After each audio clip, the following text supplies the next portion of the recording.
Dediler Gülşen'e kadar.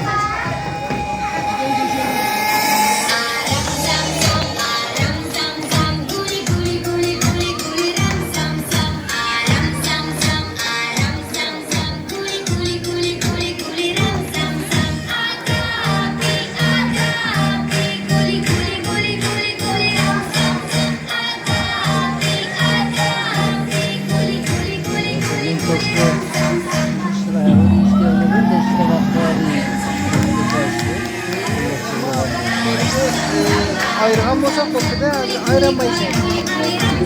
Hadi ballan hep geldi yemeğine. Ana kıllı. Bir mesele ertesi gün mesela kesin bir tamak yardım kalan